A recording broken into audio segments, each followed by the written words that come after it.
Welcome to O Sabotage Games, and if you've ever reset a lap because it didn't look clean, this video is for you. Most sim racers are chasing the perfect line, the ideal arc, the lap that looks right in the replay. The problem is that racing doesn't reward perfection, it rewards adaptability, and chasing the perfect line is one of the fastest ways to stall your progress.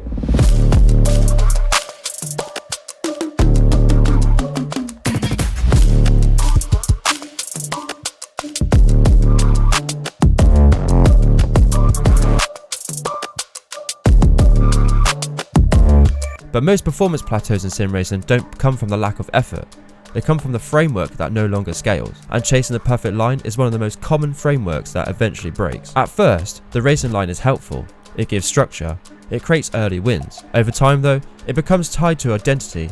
A good lap becomes one that looks right, a bad lap becomes one that deviates.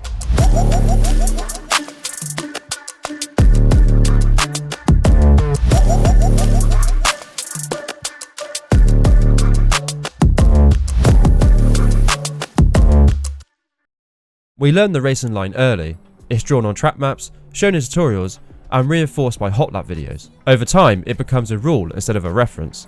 Deviating from this feels wrong, even when the situation demands it. This is how drivers end up fast in practice, but uncomfortable in races. You stop asking questions like, where do I actually need the car? What am I willing to sacrifice here? And how does this corner serve the next one? Instead, all decisions are made in advance by the line itself. This works until reality interferes. Traffic, pressure, degraded tyres, and suddenly the script no longer applies. When the perfect line is disrupted, many drivers experience a spike in workload. Braking feels wrong, steering feels heavy, and the confidence drops. What's actually happening is the driver is being forced to make decisions they've been avoiding. The line was doing the thinking for them. Fast racecraft isn't about reacting quickly, it's about having a decision framework that survives disruption. Some corners prioritise exit speed, others prioritise positioning. Some exist only to set up what's coming next. The racing line encodes this purpose, but only if you understand it. If you don't, you follow the line without understanding why it works. And the moment you leave it, speed disappears. Fast drivers don't ask, what's the correct line? They ask, what does this corner need right now? They understand the purpose of each corner, where speed matters, and where compromise is acceptable, and where positioning is more valuable than time. That understanding travels with them no matter the situation. So next time you're out on track, here's a mindset shift to try. Instead of aiming to hit the perfect line, aim to solve the corner. Ask yourself what the exit leads to, where you need the car to be placed, and what you're willing to sacrifice. When you do that, your driving becomes adaptable instead of rigid. Here's the shift that matters. Stop thinking in terms of lines and start thinking in terms of outcomes. Ask yourself, where do I need the car positioned on exit? What phase of the corner actually matters? And what can I afford to compromise here? Once you can answer those questions, speed becomes portable. It travels with you across conditions and situations. In practice, deliberately break the line. Take one corner and vary your entry each lap.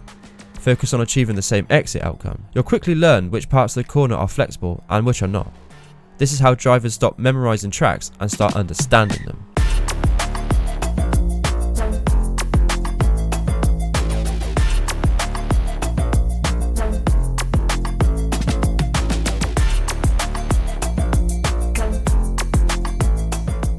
Most drivers plateau, not because they lack skill, but because they cling on what worked before. Letting go of the perfect line feels like regression, but in reality, it's progression. The moment you stop trying to drive the lap perfectly is often the moment your race pace improves. The racing line is a guide, not a law. If you treat it as fixed, your driving becomes fragile. If you treat it as flexible, your speed becomes durable.